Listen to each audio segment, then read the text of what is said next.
que notre vidéo c'est après, c'est avant ou non? Est-ce que quelqu'un peut dire la victoire territoriale?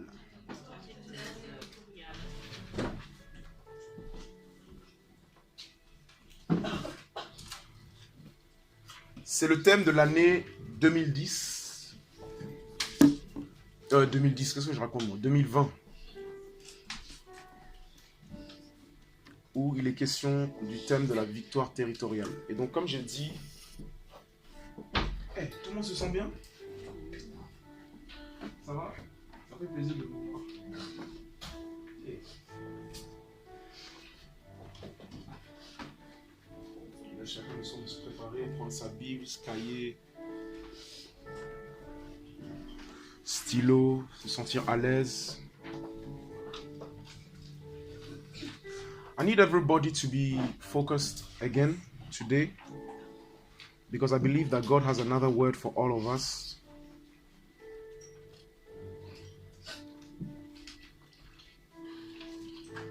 Depuis vendredi, on est en train de voir le thème de la victoire territoriale et on a décortiqué ça en 3 grandes parties.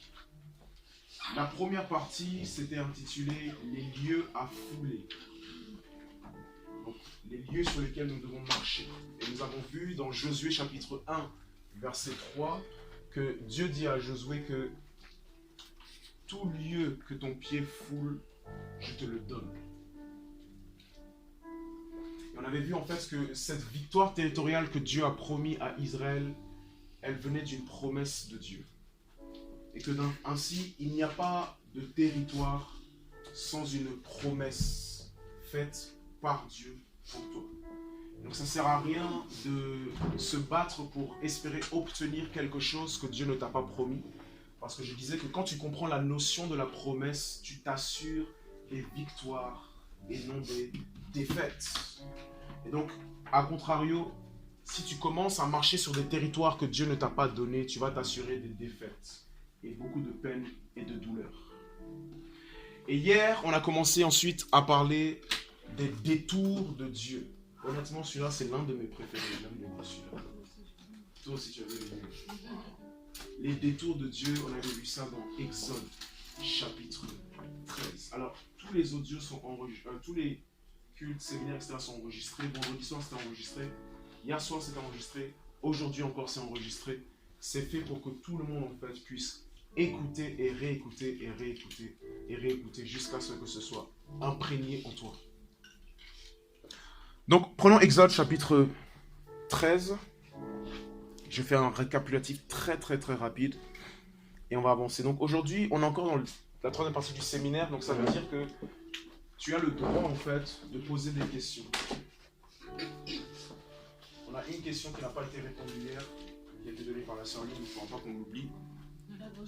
Ah, tu as noté, ok, cool. Alors Silo, s'il te plaît, donne-moi la slide 21. Comme ça, on va lire ça tous ensemble.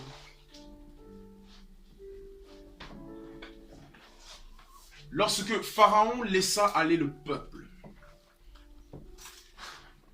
Dieu ne le conduisit point par le chemin du pays des Philistins, quoique le plus proche. Donc, on arrive au moment où les enfants d'Israël qui étaient esclaves en Égypte pendant très longtemps sont libres, libérés de leur sauveur Jésus, aka Moïse.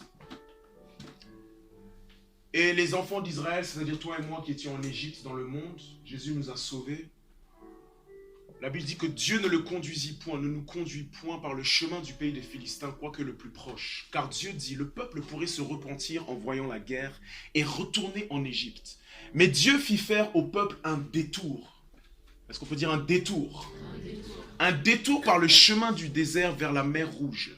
Les enfants d'Israël montèrent en armes hors du pays d'Égypte. Moïse prit avec lui les os de Joseph, car Joseph avait fait jurer les fils d'Israël en disant « Dieu vous visitera et vous ferez remonter avec vous mes eaux loin d'ici. » Donc, Dieu voit que pour arriver à la terre promise, ils peuvent prendre un chemin très court, le chemin du pays des Philistins. Mais en voyant que ce peuple, et en voyant que s'ils arrivent vers les Philistins, ils risquent d'avoir peur de faire la guerre et d'avoir envie de aller en Égypte, Dieu décide de faire un détour et de passer par le chemin du désert vers la mer Rouge. Next slide.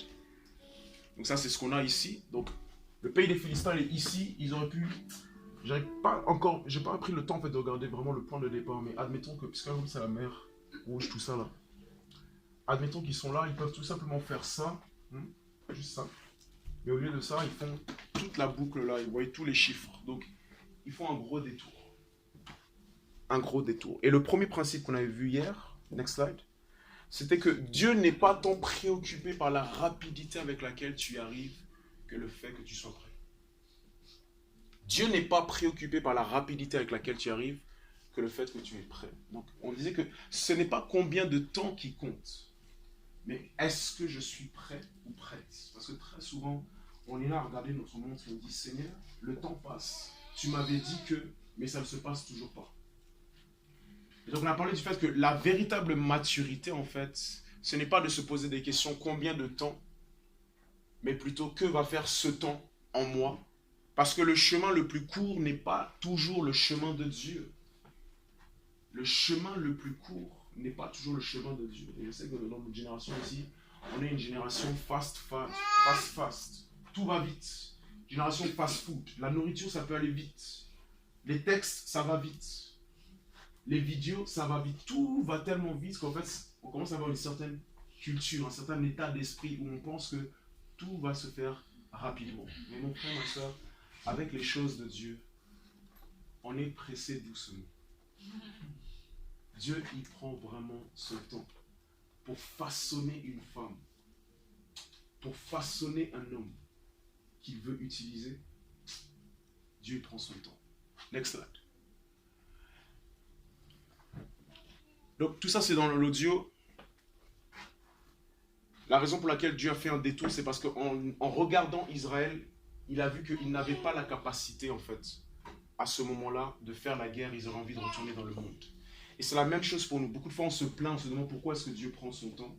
Pourquoi est-ce que Dieu ne fait pas les choses vite? Pourquoi on dirait qu'il ne se passe rien? C'est simple. C'est parce qu'en fait, Dieu t'a étudié. Il regarde tes capacités. Il regarde tes limites. Il regarde tes faiblesses. Il regarde ta façon de raisonner. Il regarde ta foi. Et il dit que cette fille-là, si je la mets face à cette situation, elle risque de m'abandonner. On va attendre un peu. Et donc, next slide, ce que je disais... Alors, non, reviens encore. Ici, je disais quoi? Dieu sait comment tu vas réagir. Combien de temps il faudra et ce qu'il faut pour que tu sois prêt. Donc, ce qu'on doit garder à l'esprit, c'est que nous devons faire confiance au temps de Dieu et la méthode de préparation de Dieu. Il y a le temps de préparation et il y a la méthode de préparation. Pour tout le monde dans cette salle, Dieu a choisi une méthode avec laquelle il va te préparer. Il a choisi certaines circonstances. Il a choisi certaines personnes.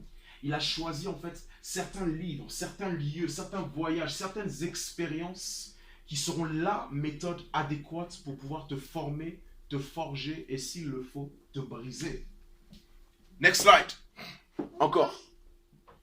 Donc je disais que les gens qui sont obsédés par le temps, les gens qui sont pressés, ils sont numéro 1 présomptueux, ils sont même orgueilleux parce qu'ils pensent qu'ils sont déjà prêts alors que non. 2, ils ne se connaissent pas et 3, ils n'ont aucune idée des standards et des coûts pour posséder le territoire. Tout territoire, toute promesse que Dieu te fait, c'est un coût. Si Dieu t'a promis quelque chose, il faut absolument que tu sois conscient en fait de qu'est-ce que ça implique, qu'est-ce que ça coûte et qu'est-ce que j'ai avec moi. Donc ça, c'est tout ce qu'on avait dit encore. Next slide. Encore. Ah oui, ça c'est la cuisse de poulet, mais bon, il fallait être là hier soir, donc c'est sur l'audio. Ensuite, je disais qu'il y a plusieurs chemins pour une seule destination. Parce que beaucoup de fois, on pense qu'il n'y a qu'un seul chemin pour y arriver. Or, Dieu nous révèle qu'il y avait le chemin le plus court et le chemin le plus long qui passait par la mer Rouge. Et en réalité, le chemin, la vie, la traversée que Dieu choisit pour toi, c'est en fonction en fait de ce dont toi tu as besoin et ce qu'il a besoin de faire en toi. Vraiment, prenez les circonstances de vos vies de façon très prophétique et spirituelle. Le fait que tu te retrouves ici, là, dans cette salle, comprends que c'est une éducation de Dieu. Dieu est en train de t'éduquer et de te rééduquer. Dieu est en train de te forger. Dieu est en train de te préparer. C'est pas un hasard que tu te retrouves dans cette salle à écouter une personne en train de te parler. Il n'y a pas d'hasard. C'est la méthode de Dieu. Next slide.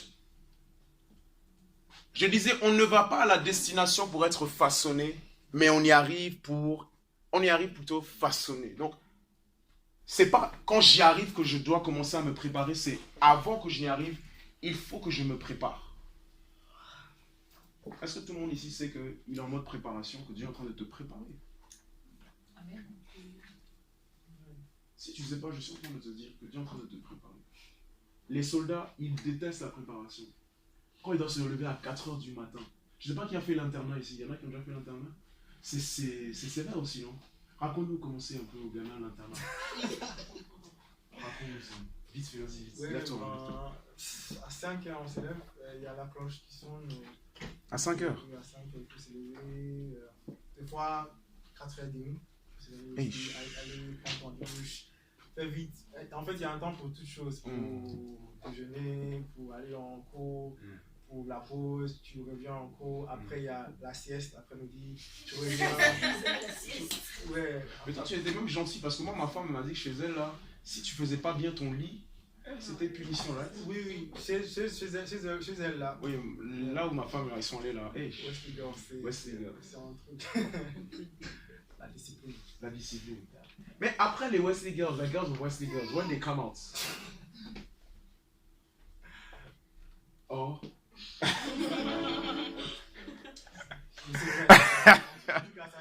Mais parce que quand tu passes par une certaine discipline, quand tu es un soldat et que tu te fais frapper et que on est dur avec toi, on te fait faire des pompes pour des punitions, on te fait manger tout n'importe quoi. Quand tu arrives sur le champ de bataille en Afghanistan, tu dis merci à ton général.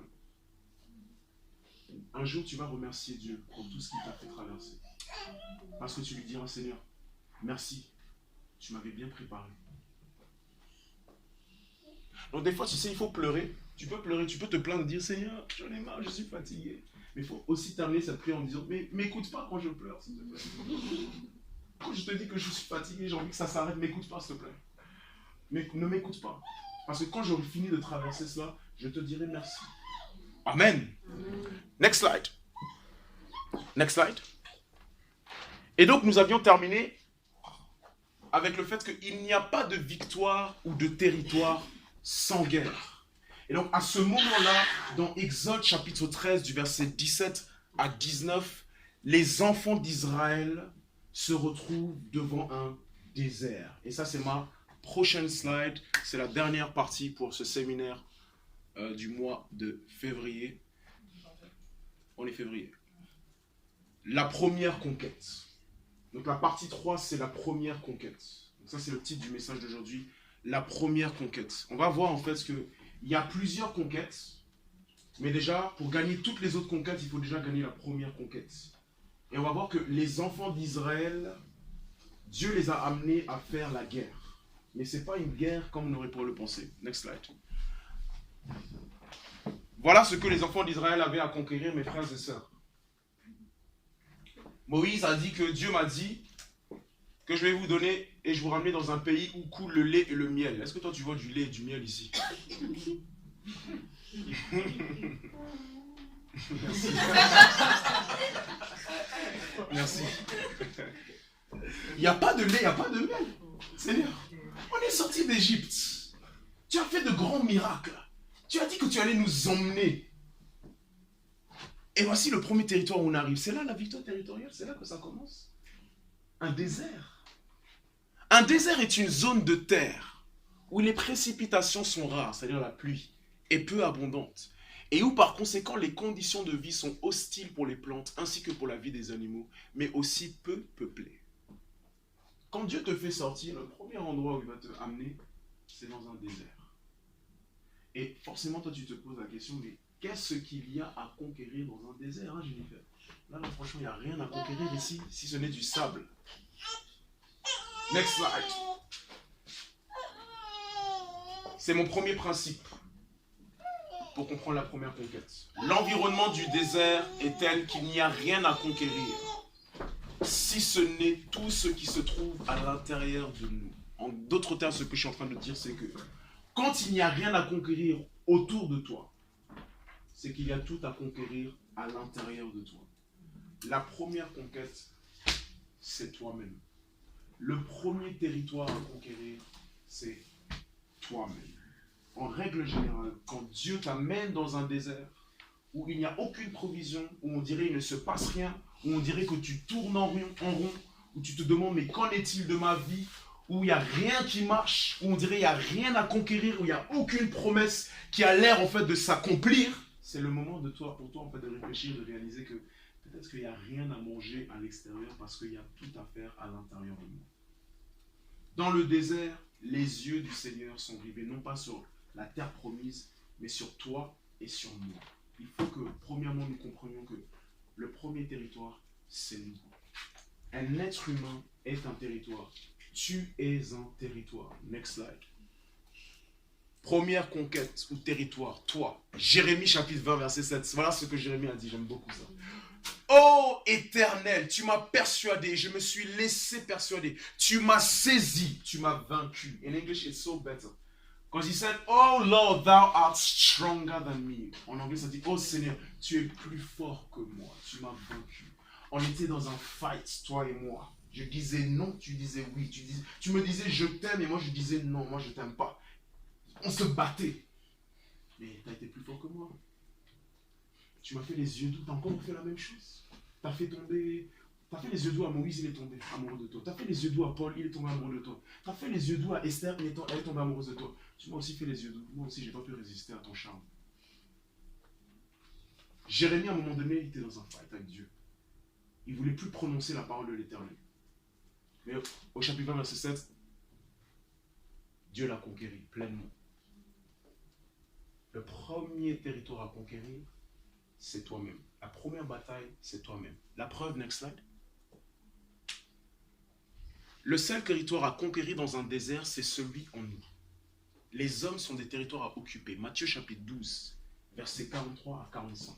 Voici ce que la Bible dit. Matthieu chapitre 12, versets 43 à 45. Lorsque l'esprit impur est sorti d'un homme, il va par des lieux arides cherchant du repos. Et il n'en trouve point. Donc, la Bible, j'ai dit que c'est un livre surnaturel.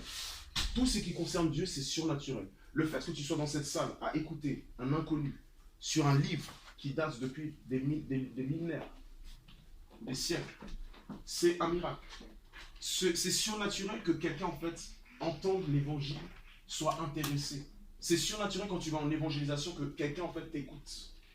La normale voudrait que la personne te dise j'ai pas le temps, ça ne m'intéresse pas. Alors c'est surnaturel quand la personne l'entend. C'est surnaturel que tes yeux soient rivés sur moi en train de parler. C'est parce que Jésus en fait il dit nul ne vient à moi si ce n'est le Père qui l'attire. Il y a en fait ce qui se passe ici là, il y a un pouvoir d'attraction sur chacun d'entre nous qui fait que on est comme un aimant. Dieu est là et on est rivé sur Dieu. C'est très très surnaturel. Et donc, ce que la Bible ici nous montre, c'est un phénomène surnaturel, mais qui est normal dans le monde spirituel. Donc, tu vas comprendre comment les esprits réfléchissent. Les esprits méchants. Comprenez comment ils réfléchissent. Donc, je vais le lire. Regardez bien les pronoms personnels. Tout le monde sait ce que c'est un pronom personnel. Hein? Mon, ton, ta, etc. Regardez bien ça. Hein? Lorsque l'esprit impur est sorti d'un homme, il va par des lieux arides cherchant du repos et il n'en trouve point. Alors il dit, je retournerai dans ma maison d'où je suis sorti. Dans ma maison. Donc, j'ai fait, pour l'esprit impur, ton corps là, c'est sa maison. Tu vois comment ils réfléchissent?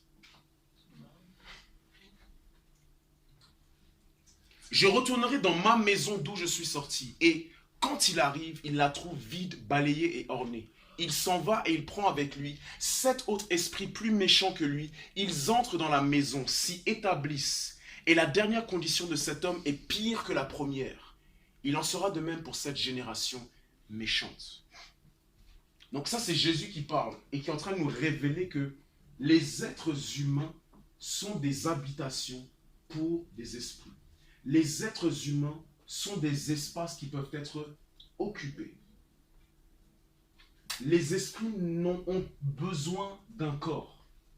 Un esprit a besoin d'un corps. Pour qu'un esprit puisse se déployer et faire ce qu'il veut, il a besoin d'un corps. Le démon de l'alcoolisme, il a besoin d'une bouche et d'une gorge pour pouvoir se manifester.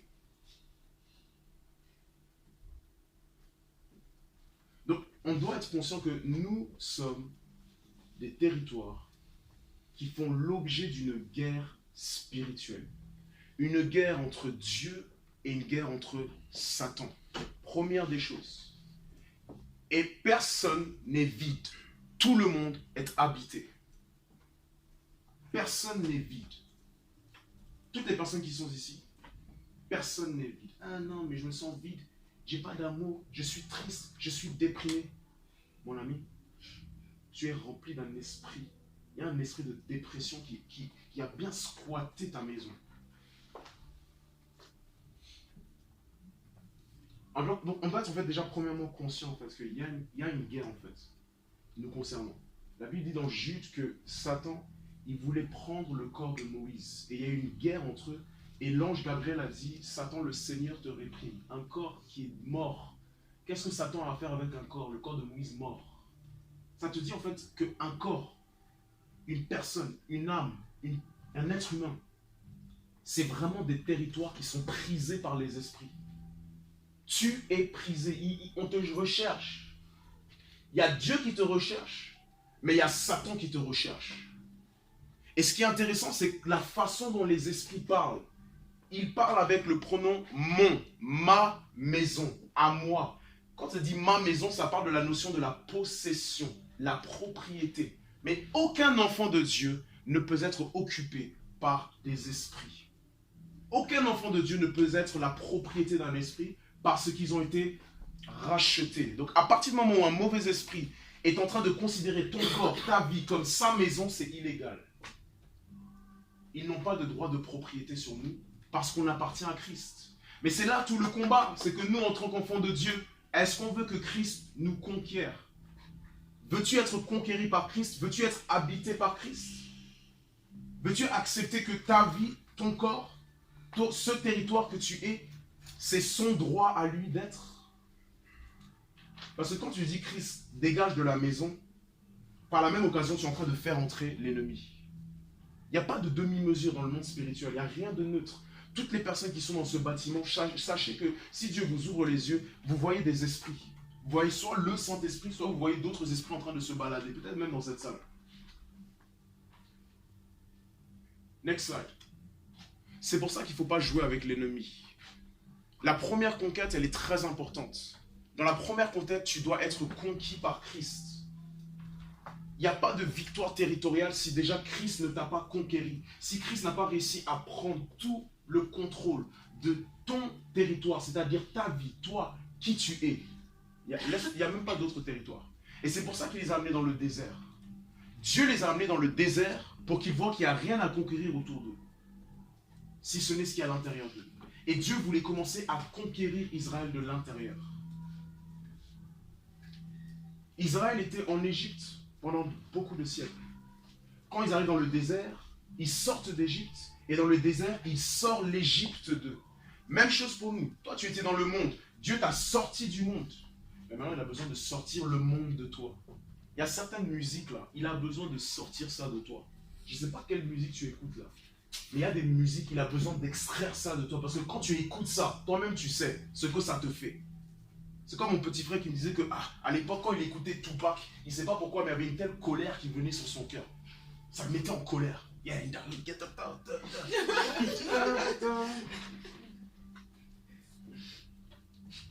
à la fois, j'étais chez le coiffeur, ils ont commencé à mettre Ja Rule et Jennifer Lopez. What's love? Hey, ça commence à ramener des souvenirs bizarres. Je dis, hey, Seigneur, aide-moi. C'est pas encore sorti de moi. Je pensais que tu avais remplacé par William McDowell. Je pensais que, mais apparemment. Moi, les R&B, tout ça là. Et quand je suis arrivé en Christ, c'était encore là. Avec tout ce que ça a projeté. Dieu a dû sortir ça de moi. Où ça? Dans le désert. La première conquête. Normalement, tu dois gagner une guerre. Amen. Normalement, les conquêtes, on doit les gagner. Mais dans la première conquête, c'est pas fait pour gagner, c'est fait pour perdre. Ce combat n'est pas à gagner, mais à perdre. Très important. Dans la première conquête, c'est pas fait pour gagner. Pourquoi? Parce que l'adversaire, c'est Christ. C'est là où Christ, il vient dominer dans ta vie. C'est là où Christ, il vient te conquérir. C'est là où Christ, il veut prendre possession de ta vie. C'est là où Christ, il veut être le roi dans ta vie. Il veut être le Seigneur dans ta vie. C'est là où Christ veut que sa parole soit ta façon de réfléchir et de raisonner. Ta façon d'analyser les choses. Christ veut que ce soit par sa parole. C'est à ce moment-là. Mais est-ce que toi, tu veux gagner contre Christ? Voilà pourquoi Matthieu 16, verset 25, Jésus dit, car celui qui voudra sauver sa vie la perdra, mais celui qui la perdra à cause de moi la trouvera ou la gagnera. En d'autres termes, ce que Jésus est en train de dire par rapport à cette première conquête, c'est que perdre, c'est gagner. Gagner sa vie, c'est perdre sa vie. Si tu perds ta vie, tu vas gagner. Si tu perds tes désirs personnels, tes ambitions personnelles, si tu perds toutes les luttes internes, tu vas gagner. Parce qu'il faut dire une réalité, hein, on est beaucoup à lutter. On est beaucoup à être des Jonas. On aime se battre contre Dieu. Dans ton cœur, tu te bats. Peut-être même pendant que je suis là en train de parler, tu te bats encore contre Dieu. C'est pour ça que moi, en tant que pasteur, j'ai appris une chose. Si quelqu'un m'offense, ou si quelqu'un réagit d'une manière ou n'obéit pas ou quoi que ce soit, je vais faire juste comme le conseil que Dieu a dit à Samuel. Il a dit, Samuel, c'est pas contre toi, c'est pas toi qui le rejette, c'est Dieu qui le rejette. C'est Dieu, parce que si la personne a réagi d'une certaine manière, en réalité, ça n'a rien à voir avec moi, c'est juste avec Dieu. Donc, première chose, c'est que dans la première conquête, on ne doit pas en fait résister ce que Dieu dit. Par exemple, tu prends la Bible, tu lis, et il dit dans Matthieu chapitre 22, verset 37, que tu dois l'aimer de tout ton cœur. C'est-à-dire que tu dois l'aimer passionnément. Tu dois l'aimer avec un tel romantisme. Dieu, il est là en train, dans notre cellule mercredi, on est en train de parler aussi des moyens de plaire. Et chacun commençait à dire les moyens qu'ils ont utilisés pour plaire à leurs ex. Donc moi aussi, j'ai raconté mon moyen de plaire à mon ex. Elle est pas là. Hey, une de mes ex, vous savez ce que j'ai fait? On était en train de réviser à la médiathèque. 5 étages. Je suis descendu en bas, je suis allé à la réception, je dis s'il vous plaît, est-ce que vous pouvez juste parler dans l'interphone de haut-parleur et dire on va l'appeler Géraldine. Géraldine, vous êtes à l'appel, Gilbert aimerait vous voir et vous dire quelques mots et vous donner un cadeau. Dans le haut-parleur. Géraldine, ils ont commencé à parler. Elle est descendue en bas, j'avais mon bouquet de fleurs. Je lui ai donné comme ça des moyens de plaire.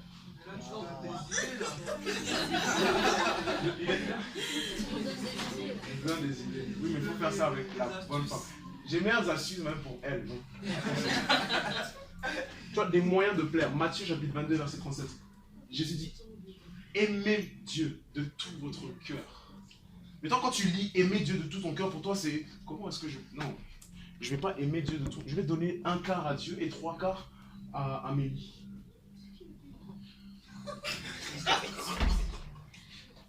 C'est une vérité. En toi, tu résistes. Tu ne veux pas lui donner tout ton cœur. Donc la première conquête, elle est à ce niveau-là. Next slide, il faut que j'avance un peu.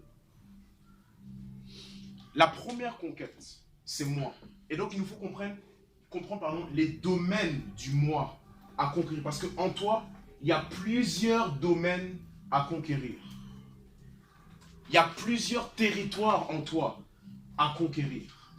Si tu veux comprendre comment et de quoi est fait l'être humain, c'est aussi simple. C'est dans 1 Thessaloniciens chapitre 5, verset 23 qui nous dit que le Dieu de paix vous sanctifie lui-même tout entier. Et que tout votre être, donc là l'apôtre Paul est en train de dire tout votre être, et on va comprendre quel est notre être, de quoi est-ce que nous sommes constitués. Numéro 1, l'esprit. Donc Dieu doit conquérir mon esprit. Numéro 2, l'âme. Là où il y a les plus grosses batailles en règle générale, c'est ici là, l'âme. Numéro 3, le corps. 3 domaines de mon territoire, 3 domaines de moi, où Dieu doit conquérir, où Dieu doit en fait être le maître, régner, avoir pleine possession de qui je suis. Moi, le corps, c'était pas toujours facile. Ah, je vous dis la vérité. On est jeune, non? Ah. De toute façon, on va en parler après. On va parler de libido et toutes ces choses-là. Donc, t'inquiète. Les hormones, ça brûle. Tu vois la sève. Tu l'aimes et tu sais que c'est la personne que Dieu t'a destinée. Je me souviens une fois, un pasteur était venu. En plus, c'était moi qui traduisais. Dieu, tu sais quoi, il te parle. Hein? Comme par hasard, c'est moi qui traduisais le monsieur. Et le monsieur, il dit, pourquoi veux-tu toucher ce que Dieu t'a donné trop tôt? Et bien sûr, j'ai dû traduire ça.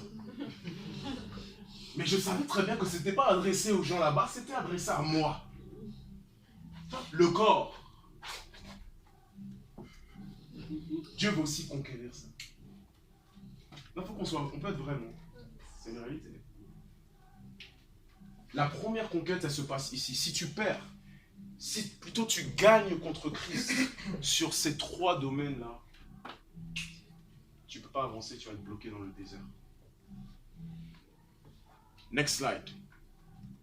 Waouh! Alors on va prendre un peu de temps sur celui-là.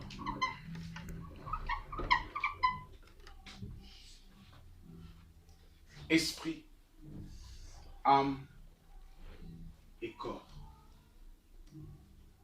Je laisse quelques secondes pour chacun de regarder un peu. De toute façon, je vais expliquer sur un truc.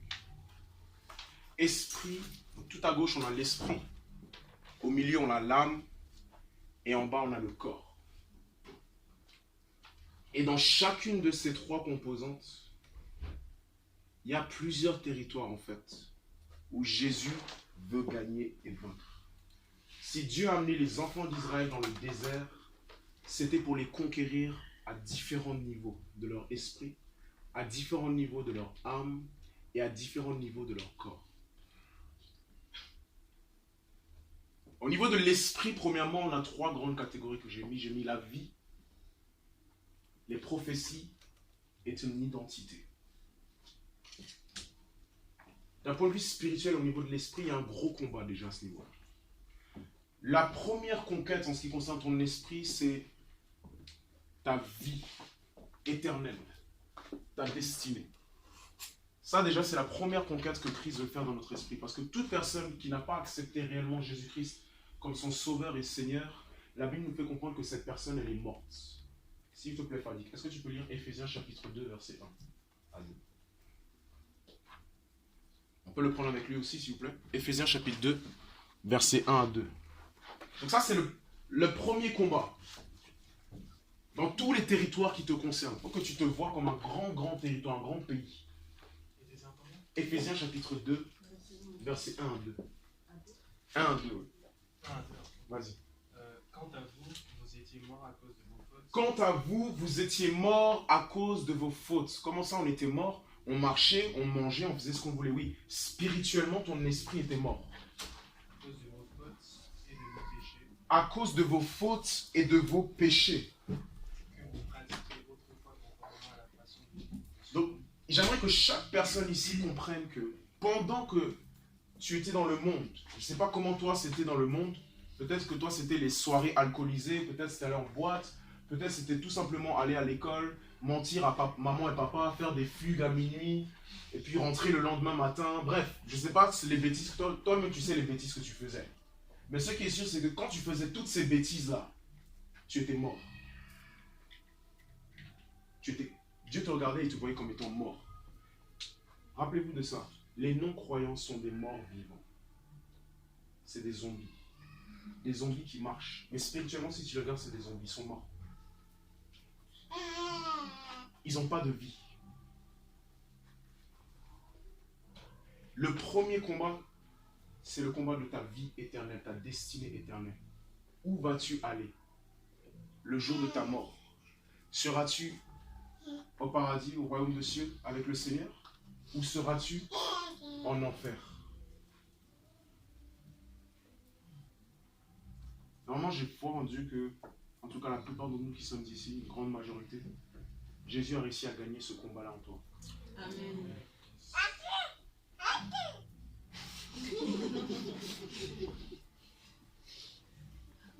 Gardez bien les audios, comme ça je lui dirai que toi là, c'est toujours quand c'est le moment de prêcher que tu veux faire du bruit.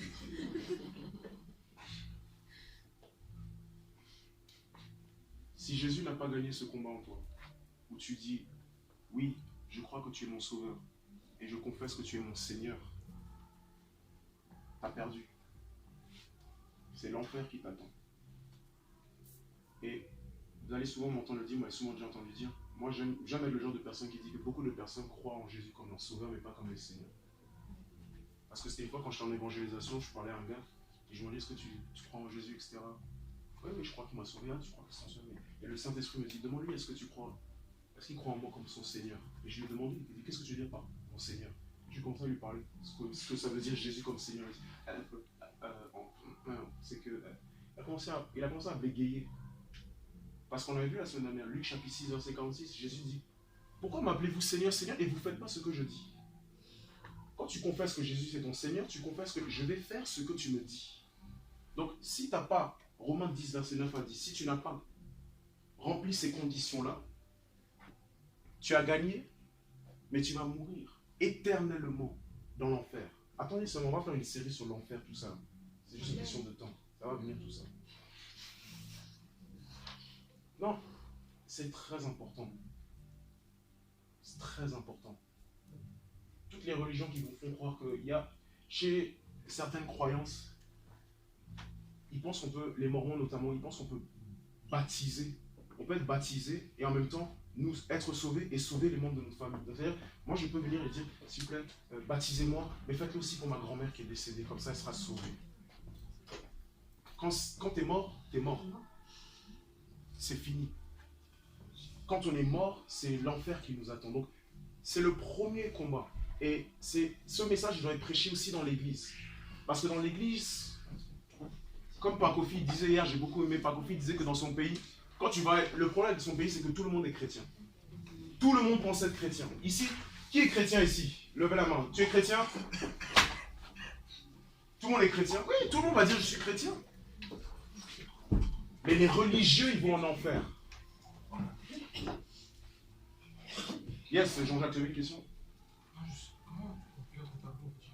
Ah, tu n'arrives pas à lire? Oui, j'arrive. Ah, d'accord, pardon. Ok, merci. Alors, c'est bloc par bloc. Esprit, âme, corps. La ligne ici, c'est tout ce qui concerne l'esprit. Là, ici, c'est tout ce qui concerne l'âme. Et là, tout ce qui concerne le corps. Donc, on a 3 blocs. Tu vois? Et là. Ça va, c'est un peu plus clair? Et donc j'en suis ici. Dans la vie, il y a 3 vies. Destinée éternelle, vie spirituelle et vie terrestre. Et là, il y en a 3. Et je suis en train de parler de celle-ci. Je ne vais pas tous les voir en détail, mais juste celle-ci. Celle-ci, pour moi, c'est pas pour moi, pour la Bible. Et en réalité, c'est la plus importante. La vie et la destinée éternelle. Si tu n'as pas encore réglé cette question-là, il faut régler ça maintenant. Il ne faut jamais reporter à demain le choix de sa destinée éternelle. Ça se décide maintenant. Un pasteur, j'ai beaucoup aimé récemment sur ça, il disait que on ne va pas au ciel pour choisir. On choisit avant. C'est pas quand tu arrives devant Dieu, tu dis il fait un peu chaud en enfer. Je pense que je vais prendre le... C'était avant. Quand tu arrives là-bas, toi-même, tu es béni, quoi. C'est-à-dire, il y a déjà l'hôtel, les hôtesses qui arrivent. Alors, c'est par là. C'est la chambre qui? Ah, ça, c'est la chambre de Lucifer. Installez-vous. Et là, ça, c'est le faux prophète. Et ça, c'est la bête. Installez-vous. Et c'est éternel. C'est-à-dire, ça ne s'arrête jamais. Jamais. Et ça brûle. Et c'est tortueux. Ça fait mal. Donc, celui-là, Christ, premièrement, veut nous conquérir là-dessus. Et ce n'est pas la peine de dire, Seigneur, c'est quoi tes promesses dans ma vie? Qu'est-ce que tu fais de ma vie? À quoi tu m'appelles? À quoi tu me destines si tu n'as pas déjà conquéri là-bas? Parce qu'en fait, il faut comprendre aussi avec Dieu que Dieu fait les choses étape par étape. Dieu, il a ses priorités dans sa façon en fait, de traiter avec toi. Toi, tu es là, tu es en train de prier pour, Seigneur, il faut que l'argent vienne, il faut que le travail vienne, alors que Dieu est en train de se battre contre toi pour te dire, arrête d'être religieux. Une chose après l'autre. D'abord ta destinée spirituelle, ensuite on va parler d'autre chose. Dans ta destinée éternelle, ta vie spirituelle, c'est là où Christ a besoin de conquérir ta vie de prière. Il a besoin de conquérir la parole en toi. Ton amour pour la parole, ton obéissance à la parole. Il a besoin de conquérir ta vie de jeûne. Il a besoin de conquérir ta foi. Est-ce que tu peux me faire confiance? Est-ce que tu peux me faire confiance pour ta vie, même si tu ne vois rien, même si tu ne comprends pas, même si ce n'est pas comme toi tu avais planifié? Est-ce que tu peux me laisser conquérir ton espérance, ton espoir, ta foi, your faith? Can I conquer that? Can I conquer that? Can you trust me no matter what? Job, il a dit, though he slay me, yet shall I trust him. Job, il a dit, même si il devait me tuer, je lui fais confiance quand même. Though he slay me, même si il m'égorge, même s'il m'attaque, je lui ferai confiance quand même. Est-ce que vous savez qu'on doit arriver à ce niveau de confiance? Parce que Jésus-Christ, il a eu cette confiance-là en son Père. Abraham, il prend son fils Isaac et il va le tuer. Et la Bible nous montre que Isaac, le fils, n'a jamais bronché. Il n'a jamais dit, papa, qu'est-ce que tu es en train de faire? Il n'a jamais résisté. Et à ce moment-là, Abraham, il avait plus de 100 ans. C'était un vieux monsieur. Un vieux monsieur face à un jeune comme Isaac. Et Abraham va prendre le couteau. Et Abraham va prendre le couteau pour tuer Isaac. Mais Isaac, il aurait pu se débattre. Mais le Fils de Dieu a dit oui au Père. Il a dit, crucifie-moi, il n'y a pas de souci. Je te fais confiance, même si ça fait mal. Christ veut conquérir ce domaine-là de nos vies. Prophétie, identité, je vais pas aller sur ça, je ne vais pas vous trop développer ça. Ah oui, vie terrestre, Christ veut conquérir ton temps. Il veut que ton temps lui appartienne. Tienne, parce que ton temps, c'est la vie. Ta vie, c'est ton temps. Christ veut conquérir ta famille. Et j'ai oublié de le mettre, mais Christ veut aussi conquérir ton environnement social, tes amis, tes fréquentations, tes amitiés. Christ va avoir un droit de regard dessus et dire que cette personne-là, non, c'est pas un bon ami ça. C'est pas une bonne influence cette personne. Arrête de traîner avec eux. Il y a certains milieux, il faut arrêter. Il y a certains amis. C'est même pas au pasteur de venir prendre ton téléphone et effacer leur numéro. Toi-même, tu sais que quand tu squattes avec eux, tu sais ce que ça fait.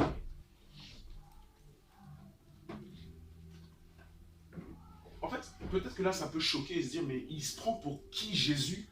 En gros, il veut dominer toute ma vie, il veut contrôler toute ma vie. Mais Jésus, c'est Dieu. C'est le Créateur. It's as simple as that. Amen. Amen. Jésus veut conquérir tes études, ta profession. Il veut conquérir tes finances. Il veut conquérir tout ce qui te concerne. Est-ce que tu vas dire oui? Si tu dis non, tu vas continuer à errer dans le désert. On va voir après les raisons pour lesquelles les chrétiens, ils errent, ils tournent en rond, ils n'avancent pas. Parce que j'avais déjà commencé à dire ça la semaine dernière. Beaucoup de chrétiens, ils meurent dans le désert. C'est-à-dire qu'il t'a sorti d'Égypte, mais tu es coincé entre l'Égypte et la terre promise. Et tu n'arrives jamais à ta terre promise. Israël, c'est un type de nous aujourd'hui. Il y a beaucoup de chrétiens qui sont morts dans le Seigneur, mais ils ne sont pas morts dans la terre promise. Ils n'ont jamais vécu la vie en abondance que Jésus avait réservée pour eux. Ils ne sont jamais entrés dans leur appel. Ils n'ont jamais réalisé ces rêves que Dieu a insufflés en eux. Quelqu'un disait que l'endroit le plus riche sur la terre, c'est l'enfer. Parce que c'est là où se trouve tellement de musiques qui n'ont pas été chantées. C'est là où se trouve tellement de livres qui n'ont pas été écrits. C'est là où se trouve tellement d'entreprises qui n'ont pas été bâties. C'est là où se trouve tellement d'églises qui n'ont pas été construites. L'enfer est très riche. Beaucoup de personnes meurent. Le cimetière, pardon. J'ai dit l'enfer, le cimetière. Beaucoup de personnes meurent trop remplies. Toi, tu dois mourir vide. L'âme, là où il y a beaucoup de combats. Jésus, il brandit les armes, toi aussi tu brandis les armes. Parce qu'au niveau de ton âme, il y a une grosse bataille. L'âme, c'est la conscience de soi. Donc c'est au niveau de l'âme que tu es conscient de toi-même. Carissa commence à être de plus en plus consciente d'elle. Donc quand tu lui donnes le biberon, non. Par contre, quand c'est ta nourriture, c'est ça qu'elle veut. Tu vois, elle devient de plus en plus consciente, c'est son âme. C'est son âme, mais son esprit pour le moment ne peut pas communiquer avec Dieu comme nous on peut communiquer avec Dieu. Jusqu'au jour où elle va accepter Jésus-Christ. Là, son esprit va commencer à communiquer avec Dieu.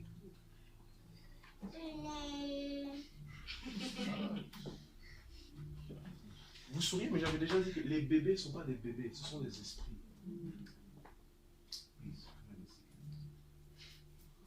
Dans Luc chapitre 2, il y a une prophétesse qui s'appelle, je crois, Anne.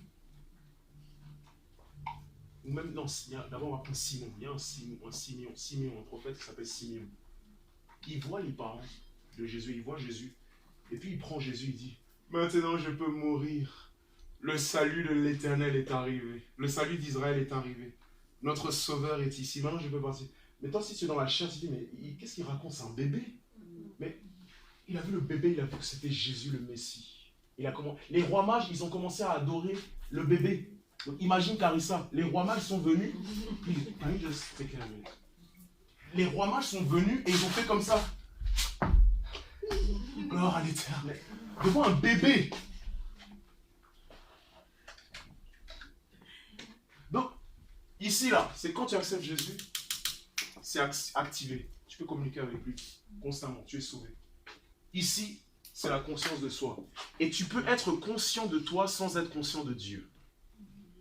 C'est ça le problème des non-croyants. Ils sont conscients d'eux-mêmes, mais ils ne sont pas conscients de Dieu. Et ils sont conscients du monde autour d'eux, mais ils ne sont pas conscients de Dieu. Et beaucoup de chrétiens qui ne marchent pas par l'esprit sont plus conscients d'eux-mêmes et de leur corps et des choses terrestres que de Dieu. Et donc si tu as été obéissant, que tu as écouté pendant la semaine l'audio sur les soucis de ce siècle, j'ai parlé à un moment donné que les soucis du siècle à venir, c'est ceux où tu prends soin de ton esprit plutôt que des soins de ton corps.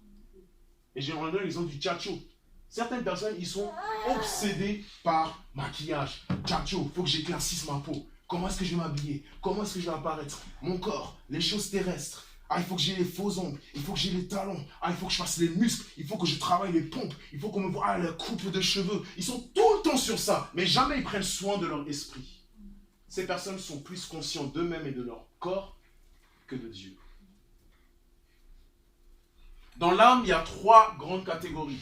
Ce que je veux, ma volonté, ce que je pense, mes pensées, et ce que je ressens, mes émotions. C'est ici que ça brûle d'amour pour t'adulciler. C'est ici, là, que j'ai écrit un certain poème à ma femme. J'ai posté ça sur Facebook. Aïe, aïe, aïe. J'ai pas des moyens de plaire. Ah oui, moi là. Les mots qui mentent. Le petit, c'était les mots qui mentent. Attends, c'est juste chercher ça, tu vas voir. Les hommes, vous inquiétez pas. Non mais, il y a une façon scientifique et spirituelle de plaire à la personne. Mais commençons déjà par la volonté. Qu'est-ce qu'il y a dans ta volonté?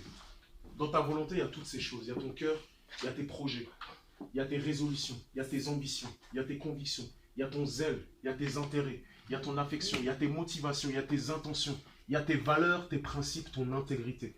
Tout ça, c'est contenu dans ta volonté. Et Christ, il veut conquérir tout ça. Par exemple, tes valeurs, tes principes et ton intégrité. Ah, c'est un petit mensonge, c'est pas grave. Ah, personne verra. Ça là, Jésus veut conquérir ça. Il veut que tu sois une personne d'intégrité. Il veut que tu aies des principes. Billy Graham, dans son ministère, il avait mis en place une règle qui aujourd'hui est très connue. Où il n'est jamais dans la même pièce qu'une femme sans sa femme. Ça, c'était sa règle. Tu vois, ça, c'est ses principes. Ça, c'est des principes. Jésus l'avait assez conquéri pour qu'il ait des principes. Il n'est pas dans la même pièce.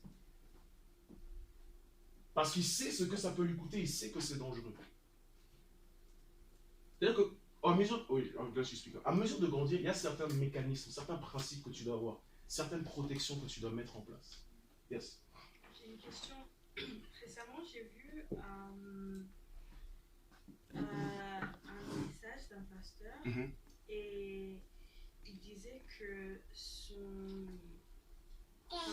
fils au travail, il avait une secrétaire et enfin, il commençait à genre être attiré, enfin, elle était attirante, enfin, elle était belle et tout. Et enfin, oui, elle était juste belle, voilà. Je sais pas s'il était attiré ou pas, mais elle était belle et voilà. Et du coup, le pasteur a dit à son fils de la virer pour qu'il ne. Ne Ouais, pour qu'il ne tombe pas, enfin, il ne soit pas tenté par, par la secrétaire et tout. Et après, il y a plein de gens qui disaient mais pourquoi c'est les femmes qui doivent souffrir car les hommes ne peuvent pas leur souffrir, mais pourquoi elles doivent être vraies pour que l'homme il puisse genre, travailler sur lui et tout. Genre, il y a quelqu'un qui a cité le verset où it says if your hand causes you to sin, cut it off. Si ta main te pousse à pécher, il faut couper ta main. Ouais, et ils ont dit, ok, pourquoi, like, why did he cut his own hand? Like, why did he cut her off? C'est pas sa faute. But like, for him it was, God doesn't want me to be in this situation, so I'm getting rid of her. Bon, on peut discuter sur la décision qui a été prise, mais je pense qu'il est important de retenir dans ton exemple, c'est juste la sagesse derrière, c'est le fait de faire attention à, et donc prendre certaines mesures. Après, on peut discuter, on peut dire que c'était peut-être exagéré, peut-être qu'il aurait pu faire autrement, etc. Bon, il pourrait y avoir plusieurs points de vue. Moi, je ne vais pas entrer dans ce débat-là. Mais ce qui est intéressant, ce qui est important en tout cas, même dans ton exemple, et l'exemple que moi j'avais donné avec Billy Graham, c'est qu'il est important en fait de s'ériger certains principes, certaines valeurs. Quand tu es une femme, il y a certaines valeurs que tu dois mettre en place. Non, tu ne peux pas juste m'avoir comme ça. Érigez-vous des principes dès maintenant. Parce que demain, quand Dieu va vous permettre d'avoir des richesses entre vos mains, si vous n'avez pas des valeurs et des principes, vous allez prendre quelques centimes pour vous, quelques millions pour vous. Les grands riches de ce monde, les grands banquiers de ce monde, ceux qui arrivent à utiliser de mauvaises manières pour s'enrichir, sachez que ce sont des personnes qui n'ont pas de principes et de valeurs. Ils ont appris des principes pour faire de la richesse, mais ils n'ont pas appris des principes pour être intègres et moral. Dieu, avant de t'enseigner à être riche, il va d'abord t'enseigner à être intègre. Et c'est dans les petites choses. Le Seigneur veut nous conquérir au niveau de notre volonté, nos ambitions. Bon, j'ai assez raconté mon histoire. Mais nos ambitions, nos projets. C'est la raison pour laquelle on est dans un désert. Parce que dans le désert, il a besoin de conquérir tes projets. Et dire, je veux être celui qui dicte tes projets. Je veux être celui qui inspire tes projets. Ton zèle. J'ai compris une chose récemment. Je l'avais déjà vu, mais je n'ai pas fait assez attention. Tout le monde est passionné par quelque chose. Si à l'église, tu vois des personnes qui ne sont pas passionnées pour Dieu, sache qu'ils sont passionnés. Si la personne se dit, ah, j'avais pas le temps, ah, je devais travailler, ah, donne tout le temps des excuses, sache que le problème, c'est pas l'excuse. Le problème, c'est là où il y a la passion. Parce que quand il y a la passion, tu es prêt à acheter un ticket, un billet pour aller voir la Coupe du Monde dans je ne sais quel pays. Les gens du monde, ils sont prêts à faire ça. Certains, ils achètent le billet 6 mois à l'avance. Donc, est-ce que Christ, il a réussi à conquérir ton zèle, ta passion? Est-ce qu'il a réussi à conquérir tes convictions? Comment est-ce que Dieu peut parler à un enfant de Dieu concernant une promesse et tu n'es toujours pas convaincu, tu as toujours peur, tu n'es toujours pas sûr de toi, tu manques d'assurance. Le Seigneur a besoin de te mettre dans un désert et travailler sur ça. Il dit, je dois conquérir ta conviction. Tu dois avoir une conviction de faire, tu dois être totalement convaincu. Donc Dieu, ce qu'il a fait avant de les envoyer dans la terre promise, il a fait plein de miracles. Pourquoi? Pour bâtir leur conviction, pour conquérir leur conviction. Dieu fait des miracles dans ta vie. Dieu permet des témoignages dans ta vie pour conquérir tes convictions. Tu es convaincu par quoi? What's your convictions? Tu peux tuer un homme, mais tu ne peux pas tuer ses convictions. On peut tuer tous les terroristes qu'on veut, mais si on n'a pas tué la conviction de s'exploser, on n'a pas tué le problème. Donc Christ a besoin de conquérir toutes ces choses-là en nous. Il a besoin de conquérir nos motivations, nos intentions, la raison pour laquelle on fait ce qu'on fait. Christ a besoin de conquérir tout ça. Au niveau de nos pensées, celui-là il est pas mal. Christ a besoin de conquérir ton intelligence, ton intellect. Ici, là, c'est un gros combat. Les personnes très intellectuelles, c'est un double tranchant. Parce que ça peut être des personnes qui résistent énormément Dieu, qui raisonnent tellement, qui flirtent avec l'orgueil. Et il y a une grosse bataille entre un intellectuel et Dieu.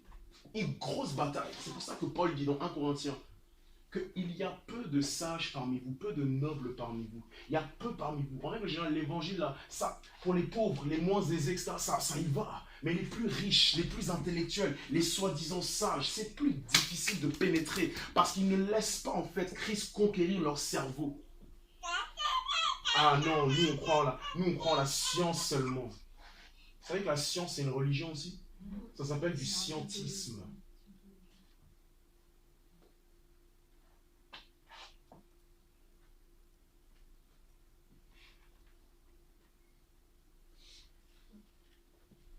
Par contre, when an intellectual person is under the sanctifying power of the Holy Spirit, like Apostle Paul, quand un intellectuel, il est sous l'onction du Saint-Esprit, sous la conduite de Dieu, ça donne un Paul. Dans tes pensées, dans ton intellect, il y a l'objet de tes méditations, tes pensées. Moi, je suis un ruminant. Vous savez ce que c'est un ruminant? Les ruminants, c'est les personnes qui pensent et qui ruminent, rumine et rumine. Il repense à la situation. Pendant qu'on a fini de parler, Jennifer, moi je suis encore en train de parler avec toi. Tu es parti, mais je suis encore en train de parler, je suis encore en train de réfléchir. Ça, c'est à ma femme, nous, on est comme ça, des fois, on est là. Pourquoi je n'ai pas dit ça? Pourquoi ça vient que maintenant? Moi, ça m'arrive souvent, je pense que toi, mais moi, ça vient. Sur le moment, je sais, ça vient pas. Mais c'est après, j'ai envie de dire ça. Pourquoi je n'ai pas dit ça? C'est pas fini, je rumine. Ruminer, c'est pas un problème. Pour une brebis, ruminer de l'herbe, c'est pas un problème. Mais ruminer quelque chose de toxique, c'est un gros problème. Les pensées, c'est une grosse bataille. Très grosse bataille. Là-dedans, là, il y a une guerre qui se passe. Deux passages par rapport à ça. Et cela m'a dit d'insister un peu sur celui-là. Donc 2 versets. 2 Corinthiens, chapitre 10.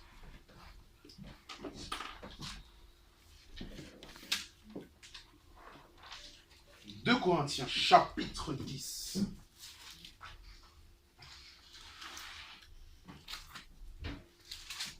Pour gagner la bataille des pensées, il y a plusieurs solutions, plusieurs étapes. Mais on va comprendre déjà cette bataille-là. Dans 2 Corinthiens, chapitre 10, à partir du verset 3, la Bible dit « Si nous marchons dans la chair... » Donc 2 Corinthiens, chapitre 10, à partir du verset 3. « Si nous marchons dans la chair, nous ne combattons pas selon la chair. Car les armes avec lesquelles nous combattons ne sont pas charnelles, mais elles sont puissantes devant Dieu pour renverser des forteresses. » Donc dans nos pensées, il y a des forteresses, il y a des forts. En anglais, we say stronghold, something that holds you strongly. Tu ne peux pas, tu fais pas exprès, mais tu penses toujours. J'avais un ami, je me souviens, je ne vais pas donner son nom, au cas où il donne sa vie à Christ et vient ici, lui-même il témoignera. Mais j'avais un ami, je me souviens, lui là, c'était le pessimiste. C'est-à-dire qu'il voit tout en noir. On dit, les gars, on va faire ça. Ouais, mais non, je pense que, non, les gars, c'est trop risqué là. Non, je pense que ça va pas le faire, non. En plus, il parlait comme ça. Oh non, ça va pas le faire, les gars. Non, Gilbert, t'abuses là, non. T'as vu? C'est-à-dire que tu es avec quelqu'un, tu veux faire un truc, mais la personne va toujours les choses négativement. C'est des forteresses. T'es programmé d'une manière. Du coup, en fait, tu vois jamais le bien. Tu as l'impression que tout le monde te veut du mal. Dieu t'envoie des gens dans ta vie pour t'aimer et toi, tu penses qu'ils sont là pour te faire du mal. C'est des forteresses, des systèmes de pensée. On doit arrêter tous les combats. C'est important, le combat spirituel, chasser les démons, tout ça, c'est important. Jésus l'a fait. Mais là où Satan il nous a encore plus, c'est dans des systèmes de pensée, des façons de réfléchir. Parce que je peux chasser un démon de toi. Mais si je n'ai pas en fait attaqué le système de pensée, tu es toujours sous la captivité de Satan. C'est pour ça que le premier message de Jésus, c'est repentez-vous changer de façon de penser, changer de disque dur, de système.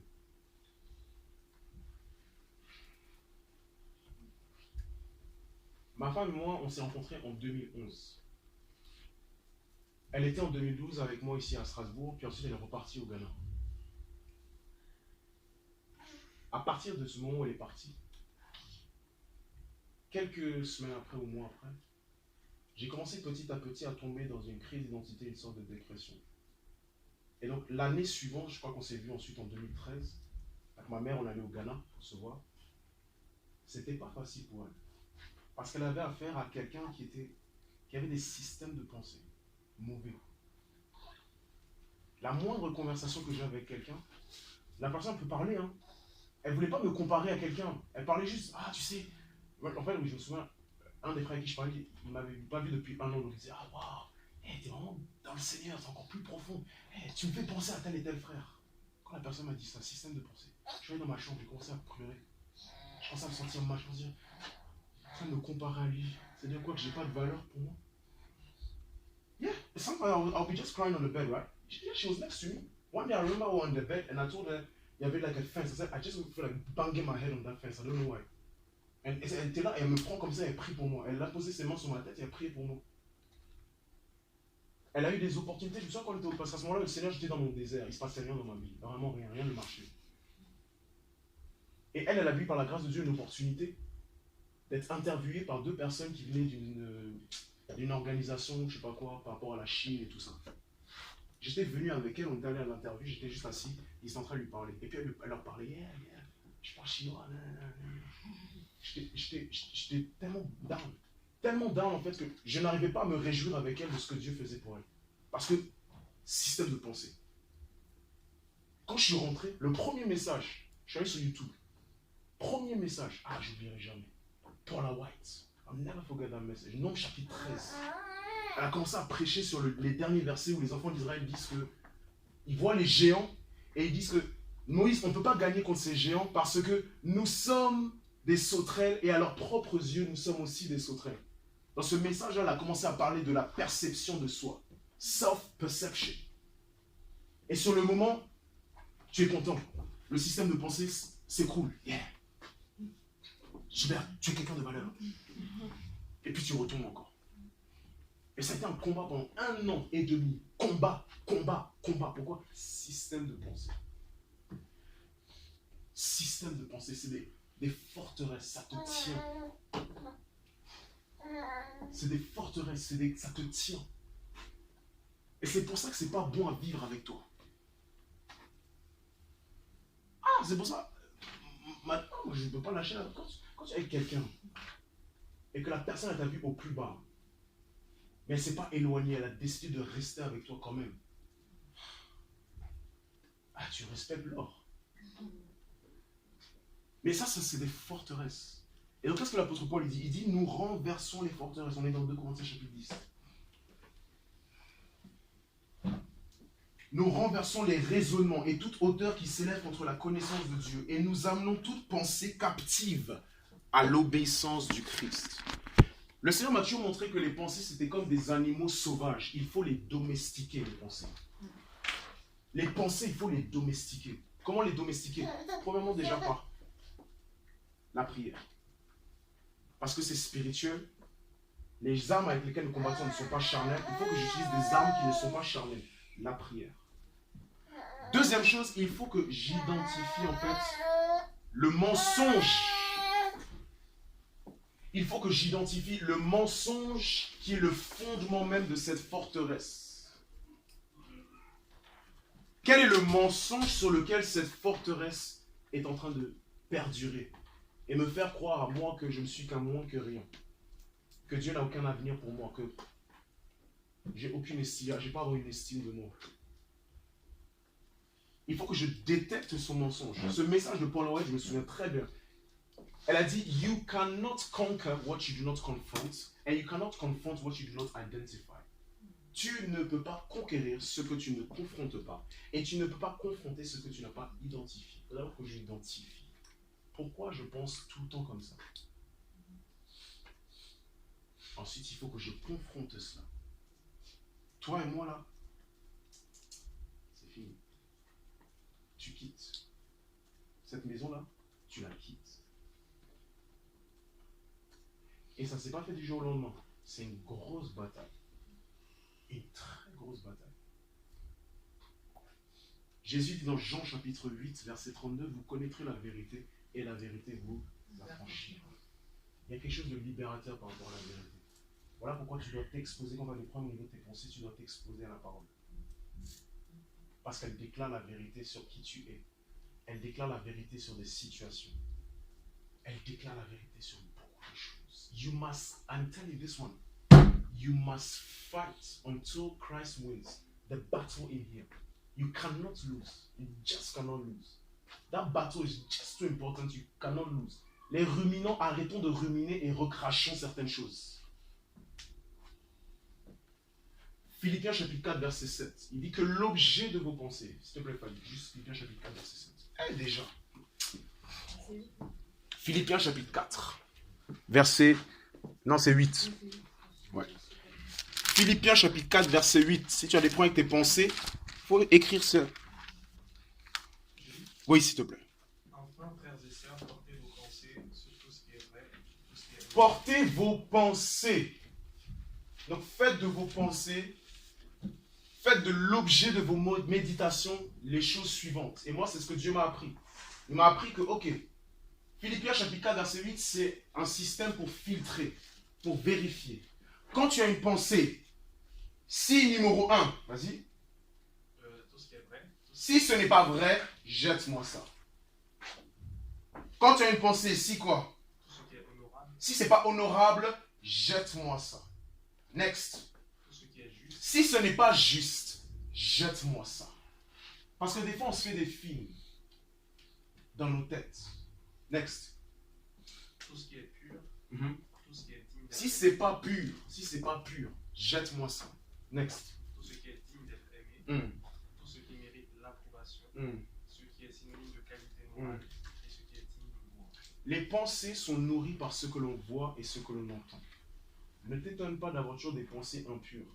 Si tout ce que tu entends dans tes oreilles, tout ce que tu vois, c'est que la pornographie, la sexualité, la débauche, toutes ces choses-là, forcément. C'est pour ça que quand tu luttes avec certaines choses, va pas dans certains lieux et certains endroits où tu sais pas si la fille là c'est un short ou si elle a oublié de porter les pantalons. Mais franchement, non mais c'est vrai, c'est logique. Parce que ça reste sur toi.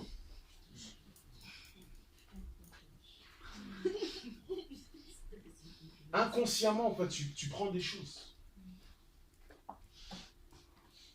Christ veut conquérir tes raisonnements, ta logique, ton esprit scientifique et ton esprit cartésien. Christ veut aussi conquérir tout ça.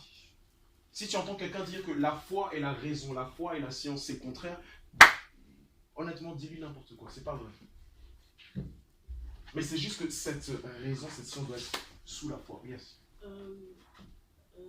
Ça m'a fait penser à Pascal en fait, parce que Pascal il expliquait que il y avait plusieurs philosophes qui disaient qu'il faut séparer la pensée et puis tout ce qui est science et philosophie, alors que Pascal il expliquait que justement tout ça émanait de Dieu et qu'à un moment donné il faudrait, au lieu de les séparer, il faudrait les mettre ensemble dans la foi et que c'est là que tu trouveras la réponse à tes... Amen. Tu peux être chrétien et si et Pascal, c'est un chrétien aussi. Si tu es intellectuel, lis des gens, lis la Bible et à côté de ça, cherche seulement, tu vas voir. Prends Saint-Augustin. L'un de mes livres préférés, c'est un livre de Saint-Augustin, Les Confessions. Magnifique. Il fait une autobiographie de son parcours. Comment il était avant et après. Mais là, en fait, il a réussi à faire de la confession de ses péchés une louange. C'est ça que je retrouve de ce livre. Et c'est beautiful. Mais c'est un intellectuel, un penseur. Mais il a mis ça sous la conduite de l'esprit. Ta créativité. Parce qu'on a parlé des S, peut-être ceux qui sont en L, les littéraires. Ta créativité, ton imagination, ton inspiration, ton intelligence pour bâtir comme Jacob. Tout ça là, ça doit être sous la conduite de Jésus. Tes inspirations, qu'est-ce qui t'inspire pour peindre et pour écrire? Est-ce que Christ, il a réussi à conquérir tes inspirations ou moi j'aime faire des poésies, puis tout ce qui me vient quand je regarde les fleurs, puis j'ai envie d'écrire un poème sur les fleurs. N'importe. Les inspirations, c'est des esprits. 2 Timothée chapitre 3 verset 16. Toute écriture est inspirée de Dieu. L'inspiration que tu inhales, c'est quel esprit que tu inhales? C'est quel esprit que tu prends? C'est quel esprit que tu inspires? Qui t'inspire. Il y a expiré et il y a inspiré. Les émotions, tes humeurs,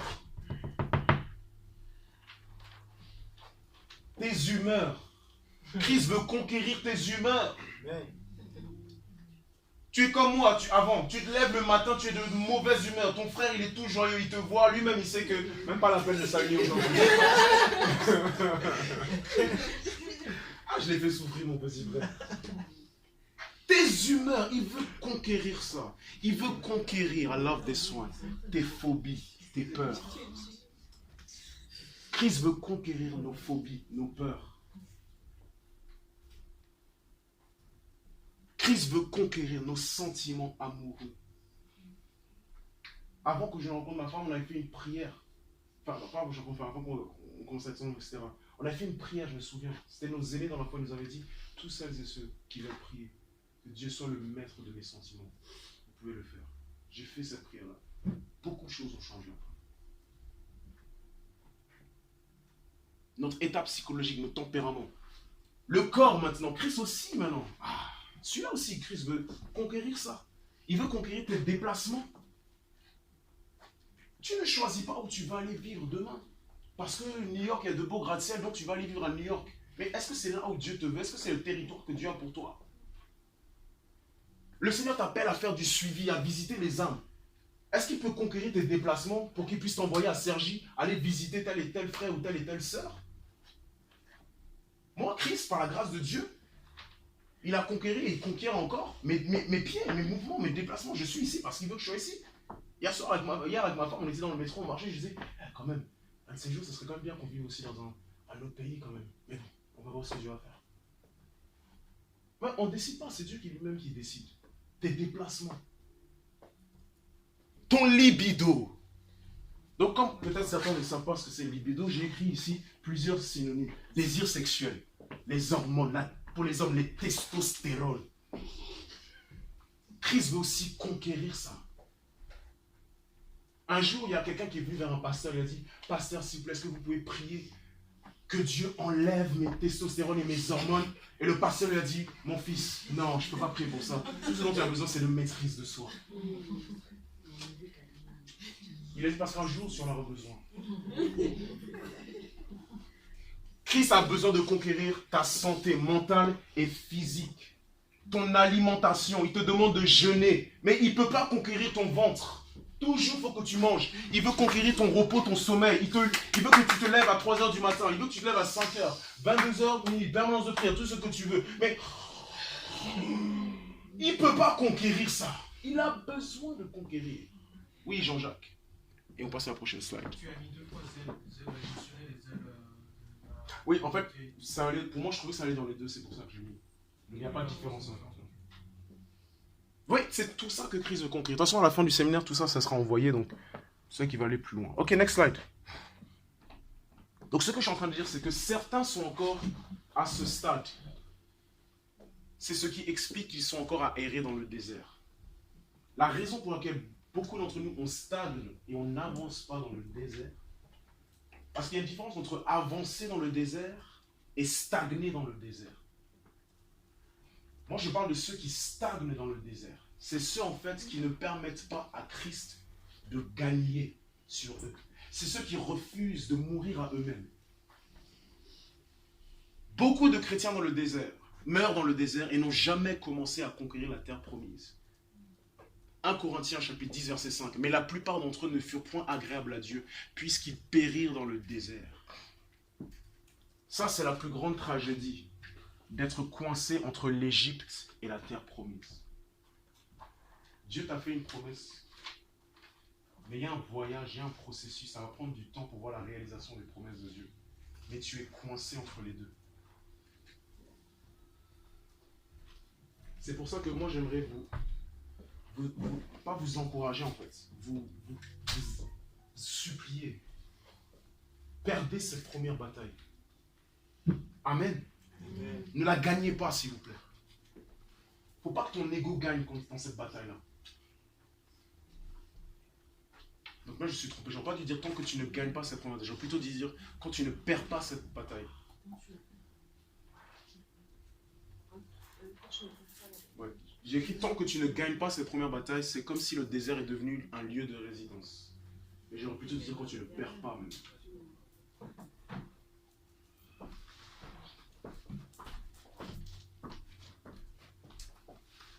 Next slide.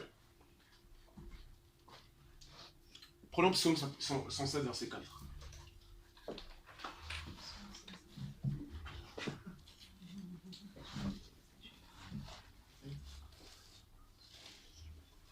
On a bientôt fini. On est ensemble, ça va? Yes? Wow. Hey, la parole de Dieu, c'est doux, hein? Yeah, it's nice, right? Yeah, I mean, we're enjoying ourselves. Yeah. Having a good time. Psalm 107, verset 4. Notre lecteur, please. Notre lecteur, yes. Oui, Psaume 107, verset 4, s'il te plaît, Fadi. Je peux lire directement. Ok, oui. Je veux quand même que les gens regardent, vas-y. Hein. Ils iraient dans le désert, Mhm. ils marchaient dans la solitude, Mhm. sans trouver une Donc, beaucoup de chrétiens, quand on est dans le désert, on a l'impression de errer. On a l'impression qu'il n'y a pas de direction, on ne sait pas ce qui se passe, il n'y a pas de mouvement. Dieu, on dirait même, il ne parle pas beaucoup, il ne se passe pas grand-chose. Les gens qui traversent le désert, souvent, c'est la sensation qu'ils ont. Et les enfants d'Israël, quand ils étaient dans le désert, c'est ce qui leur arrivait au psaume 107, verset 4. Et ça, c'est parce qu'ils n'ont pas accepté de perdre la première bataille. Celle où Jésus-Christ est réellement leur Seigneur, où ils vont le servir de tout leur cœur. Où ils vont en fait se débarrasser de certains traits de caractère. Hier, j'ai beaucoup parlé de ça. Certaines personnes, c'est ta bouche. Jésus a besoin de conquérir ta bouche. Tu parles trop mal. Quand tu es énervé, tu parles trop mal. Et au séminaire sur le mariage, si vous vous souvenez, j'avais dit que dans un mariage, la façon de tuer, c'est par les mots. Tu peux tuer ton mariage par tes mots. Homme, tu n'as pas besoin de la gifler. Juste avec tes mots, tu as tué la chose. Donc du coup, en fait, Dieu, il ne ramène pas la chose parce qu'il n'a pas encore réussi à conquérir ta langue. Jacques chapitre 3 ou 4. Le fait de dompter ta langue. On doit apprendre à dompter notre langue. Si tu es appelé au ministère, tu dois apprendre à dompter ta langue parce que dans le ministère, il y a des devoirs de confidentialité. Et si tu es un pasteur pour commerce, ça craint. Mais hier, tu vas me dire des choses et puis je vais commencer, je dis, Gisèle, c'est vrai, ça me fait penser à ce que... Non, Dieu ne va pas te confier de ministère maintenant. Tu es appelé à être prophète et puis tu parles trop. Et puis le Seigneur te donne des révélations et toi tout de suite. Alors, le Seigneur m'a parlé, hier soir j'ai eu un rêve et puis ainsi par l'Éternel Manu, je t'ai vu dans la chambre, hôtel numéro 90, avec telle et telle sœur. J'ai vu que le slip était rouge. Oh, ça toi là-bas, like really? C'est une histoire vraie.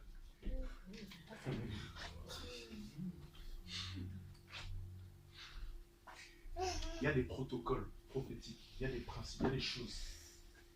C'est comme ça que le Seigneur me révèle ton numéro de compte. Et puis je commence à... Mais tout, on va entendre. On va prendre note. Et ta carte et le code c'est... Le code secret c'est... Hey! Ma soeur, ton compte va être en rouge vite fait. Ton compte va être en rouge vite fait. Donc ils erraient. Le terme hébreu pour errer, j'en ai qu'un, ça vous avez vu? Tar, en hébreu, T-A-A-H, et ça veut dire vaciller, errer, se perdre, dévier, buter, tromper. Les enfants d'Israël, à plusieurs moments, ils tournaient en rond. Ils tournaient en rond. Des fois, on est dans le désert, on a l'impression de tourner en rond. Ça ne marche pas. Deutéronome chapitre 1, verset 6. L'Éternel, notre Dieu, nous a parlé à Horeb en disant, vous avez assez demeuré dans cette montagne. Deutéronome 1,14, vous êtes restés à Kadès, où le temps que vous y avez passé fut de longue durée. Vous avez suivi les contours de cette montagne, tourné vers le nord. Donc, des fois, ils tournaient en rond. Ils tournaient en rond. Tu es dans un désert, tu as l'impression de tourner en rond. Pose-toi les bonnes questions. Est-ce que c'est parce que la bataille intérieure n'est pas encore terminée? Next slide, on va terminer. C'est la raison pour laquelle tant de chrétiens errent et tournent en rond. Et donc, je répète, il y a 3 choses dans le désert. Soit on avance dans le désert, soit on est bloqué dans le désert, soit on meurt dans le désert. Si tu veux avancer dans le désert, laisse le processus se faire en toi. Tu ne peux pas être un chrétien et être choqué que tu n'es plus la même personne. Mais c'est normal. Puisque dit, si quelqu'un est en Christ, il est une nouvelle création. Tu n'es pas censé être la même personne.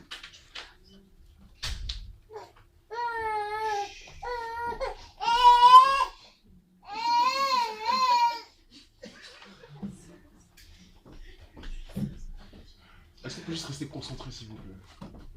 On a bientôt fini.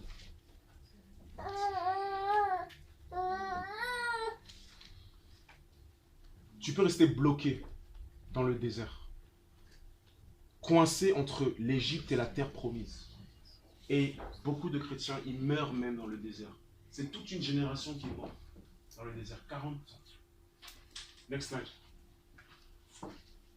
Caractéristiques et objectifs du désert, on a quasiment fini. Ok, s'il vous plaît, restons concentrés, il y a trop de mouvements, ça me gêne énormément. Ça me gêne énormément. After I can't flow.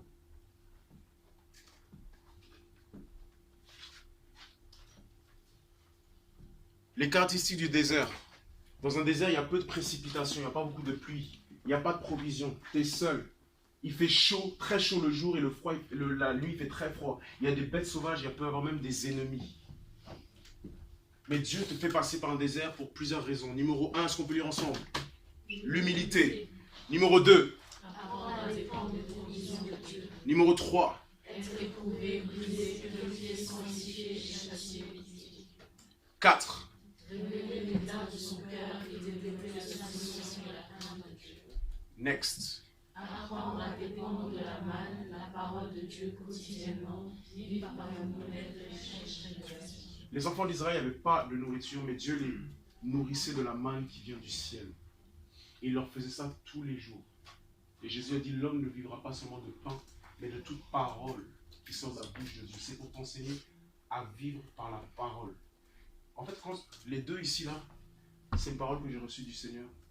Dieu te met dans un désert pour que tu puisses en fait avoir une révélation fraîche et nouvelle, afin de te rediriger. C'est pour ça qu'il se passera. Il a besoin en fait, de te donner une nouvelle révélation.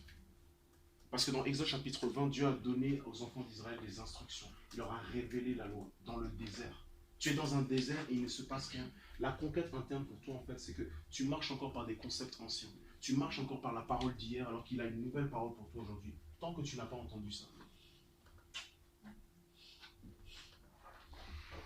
Ensuite, ici, crucifier la convoitise de la chair. Ensuite, apprendre l'intimité, à dépendre de Dieu, à l'écouter et être conduit et redirigé par son esprit. Quand ils étaient dans le désert, le jour, il y avait une nuée ardente, a pillar of cloud. Et donc quand la nuée ardente bougeait, il bougeait avec. Quand c'était la nuit, il y avait une nuée de feu. Quand la nuée de feu bougeait, il bougeait avec. Quand elle s'arrêtait, il s'arrêtait.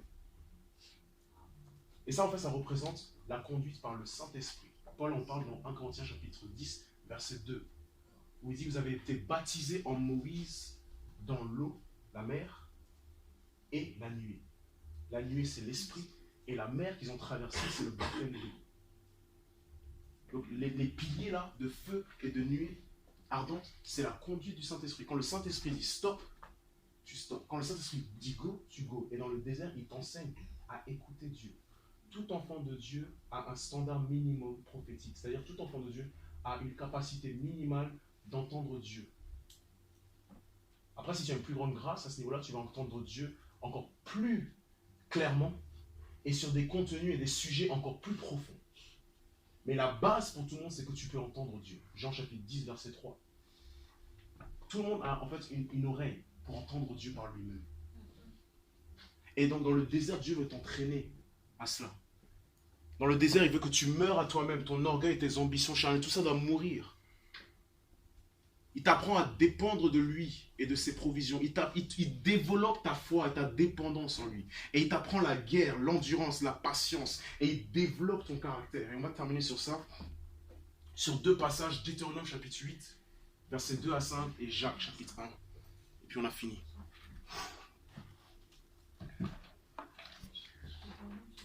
Deutéronome chapitre 8, versets 2 à 5.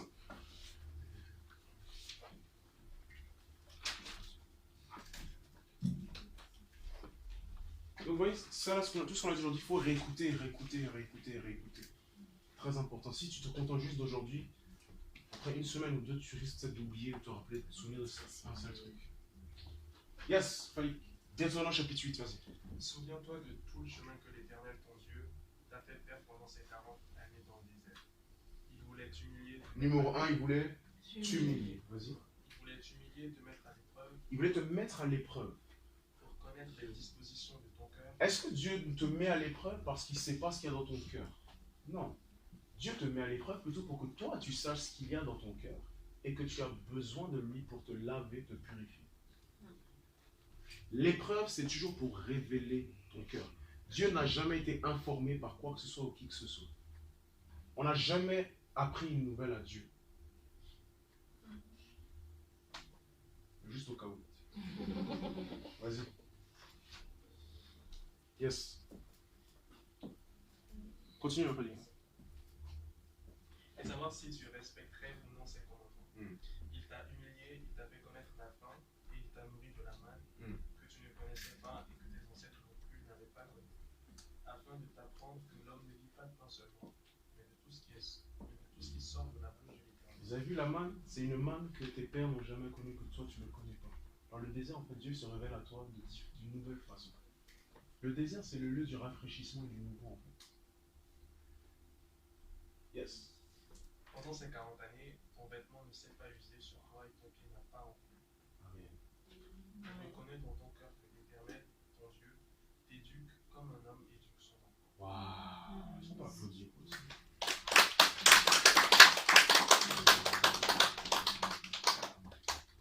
Jacques chapitre 1, versets 2 à 4. Ça, c'est Gisèle qui va nous lire ça. Jacques chapitre 1, versets 2 à 4. Je prends un peu plus. Mes frères, regardez comme un sujet de joie complète les diverses épreuves auxquelles vous pouvez être exposés. Sachant que l'épreuve de votre foi produit la patience. L'épreuve de votre foi produit la patience ou la persévérance. Mais il faut que la patience accomplisse parfaitement son œuvre. La patience ou la persévérance peut accomplir une œuvre. Comment est-ce que tu peux personnifier la patience? Le fait d'attendre, la persévérance, c'est quelqu'un. Et persévérant, Monsieur Persévérance est en train de faire une œuvre en toi. Afin que vous soyez parfaits et accomplis, sans faillir en rien. Toi, tu es là et tu attends. Et il ne se passe rien autour de toi. C'est parce que tu cherches le mouvement dehors, alors que le mouvement est en toi.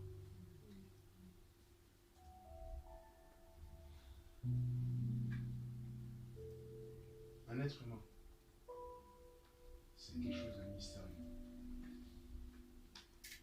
À l'intérieur de l'homme, son esprit, il se passe beaucoup de choses là. Beaucoup de choses. On attend, on a l'impression qu'il se passe rien, mais il se passe beaucoup de choses en nous. Il y a un réel mouvement qui s'opère. C'est pour ça que je dis que il y a toujours une différence entre quelqu'un de brisé et quelqu'un qui ne l'a pas encore aidé. Quand tu as fini la traversée du désert, tu es une personne d'une plus grande qualité. Un jour, quand vous allez voir Fadik, vous allez être choqués. La qualité de l'homme que Dieu aura fait. Là, c'est encore à l'état brut. Très, très brut. Il y a certaines personnes ici, un jour, quand vous allez les voir, vous allez dire, waouh, Dieu il est expert dans la manufacturation des hommes. C'est pour ça qu'il est venu comme charpentier, pour nous enseigner qu'il ne manie pas juste le bois, mais il manie la chair. Si tu laisses Dieu te façonner, quand tu vas sortir. Daniel, quand il est sorti, il était fait. Esther, quand elle était faite, tous ont eu des temps de préparation, tous ont eu leurs doutes, tous ont eu des craintes, tous ont eu des difficultés, tous ont eu des épreuves, des attaques. Mais quand eux tous sont sortis de la fournaise, l'apôtre Paul, le Paul que vous connaissez, pendant qu'il y avait de grands réveils, Dieu l'a mis, il l'a caché. Mais quand il était sorti, quand c'est ton jour, que tu es fini et bien préparé. So let's pray. Let's all pray. We can stand up si on peut se lever.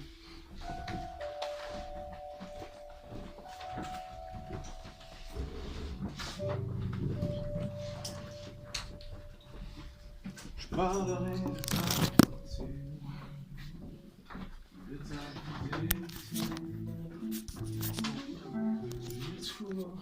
tout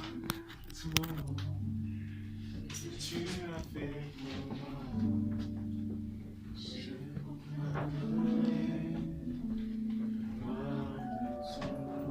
Je ne sais pas quelle est la saison de ta vie, mais tu vas louer Dieu en avance. Je parlerai de ta bonté. Loue-le en avance. De ta fidélité. La conquête de la terre promise a commencé par une louange. Ah, c'est vraiment puissant ça. La conquête de la terre promise a commencé par une louange à Jéricho. Ce que tu as fait pour moi, je proclamerai. C'est-à-dire, avant de combattre, ils ont déjà dit on a gagné. Parle de ton nom. Je parlerai, je vais louer avant de combattre. Je parlerai de ta bonté Et de ta fidélité. Kabalizo ki antarabashatayana. Kalebo Zakaya. Joshua spirit, Lord. A Joshua spirit. A Joshua spirit. The spirit and the mindset of Joshua. Raise up a Joshua generation. Ikaboza. Parle de ton nom. Je parlerai, je parlerai. Parlerai de ta bonté. Avant de combattre, le premier combat commence avec une louange. Tu commences l'année avec une louange. Shepelelelebos, Rikapayataya. Ce que tu as fait, Tu as fait pour moi. je proclamerai. Parle de ton nom. Tu vas prier pour cette pierre qui est à l'état brut, c'est-à-dire toi, et tu vas lui demander façonne, Seigneur, et pur, sanctifié. Fais ressortir les meilleures qualités, que le meilleur de moi-même que tu as créé en moi puisse se révéler, se développer, que les caractères qui sont des impuretés, des imperfections puissent dégager, que tu puisses couper, enlever cela, slice it into pieces, slice it, slice it. Slice it, Lord. Slice it. Slice it, Lord. Remove what the imperfection, les imperfections, les impuretés. Quand tu as une pierre précieuse, en fait, on veut extraire, séparer le vil du précieux. On veut séparer les imperfections de ce qui nous intéresse. Dieu, il s'intéresse à toi. Dieu s'intéresse à toi. Dieu, God is interested in you. There's something he's seen about you that he's interested in. Dieu s'intéresse à toi. Je te dis que Dieu s'intéresse à toi. Dieu s'intéresse à toi. Dieu s'intéresse à toi. Il s'intéresse à la pierre brute. C'est pour ça qu'il a pris de la boue. C'est pour ça qu'il t'a pris de ta boue. Il t'a pris de ta situation, de là où tu étais. C'est pas que tu es meilleur. C'est parce que tu es bien. Tu n'es pas chrétien parce que tu es mieux que d'autres. C'était toi qui gérais les soirées. C'était toi qui étais pire que les autres. C'est toi qui menais les débats. C'est toi qui connaissais tous les coins de Paris. C'est toi qui connaissais, mais c'est toi qui l'as fait sortir de la boue. Parce qu'il s'est intéressé à toi. Tu lui demandes, Seigneur, sépare, sépare, sépare, raffine, raffine, raffine, que le meilleur de moi-même ressorte. Qu'une personne sage sorte du four. Qu'une personne pleine d'assurance sorte du four. Qu'un visionnaire sorte du four.